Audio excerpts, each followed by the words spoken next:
Helpings for the Heart. It is written founder George Vandeman's favorite stories. The Power of Hope. Sean Butler, a 7-year-old boy from Massachusetts, was dying of a cancer that had spread through most of his brain. He had been in and out of comas. He was weak and listless. On August 9th, 1982, Sean's father reluctantly agreed with his son's doctors that if Sean stopped breathing, they would not attempt to revive him. Then, 4 days later, Sean received an unusual visitor, the boy's hero, Red Sox first baseman Dave Stapleton. Hearing Stapleton's voice, Sean roused and actually talked to the man about baseball for a few minutes.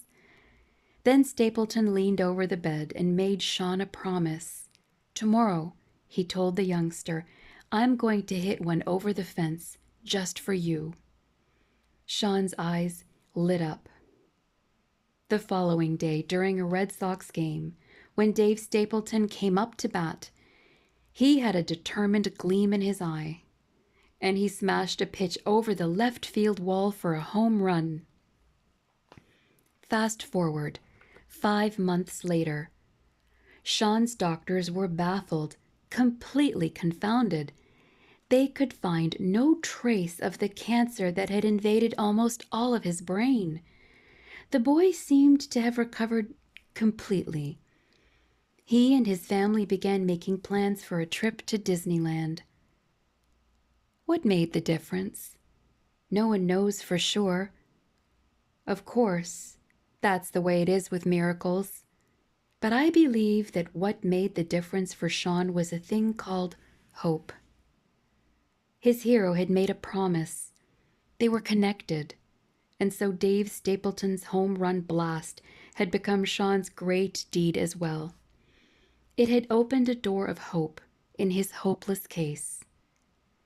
Yes, I believe that something as fragile as hope can make all the difference.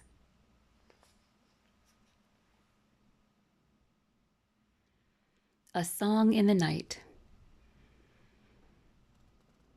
Elie Wiesel tells of a young Jewish boy, Juliak, who once gave a beautiful lesson in bearing witness to hope. Elie met Juliak during a terrible night on the way to a Nazi death camp. He and hundreds of other Jews were forced into a barracks for 3 days in the town of Gliwice.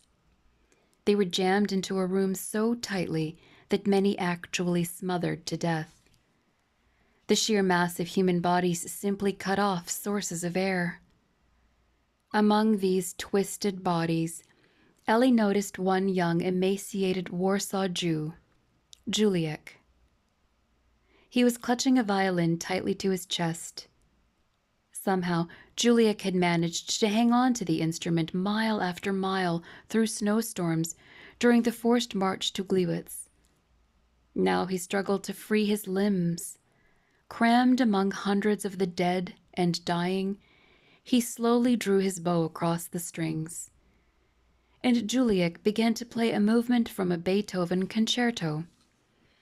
The beautiful, lilting melody arose pure and eerie in that horrible room. In the darkness, Elie heard only those sounds of the violin, and he felt as if Juliak's soul were in the bow and his whole life were gliding on the strings. Elie would always remember the youth's pale, sad face as he played a tender farewell to his audience of dying men. That night, Elie fell asleep to a Beethoven concerto. In the morning, he saw Juliak slumped over nearby, dead. Beside him lay his violin, broken and trampled. But the song remained. Juliak's final melody still rose above the horrors of that death march. Not even Nazi cruelty could suffocate its gentle winsomeness.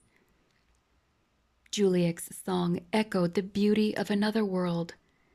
It made an eloquent statement that there is something beyond all this sin and pain and misery we see so often in our world.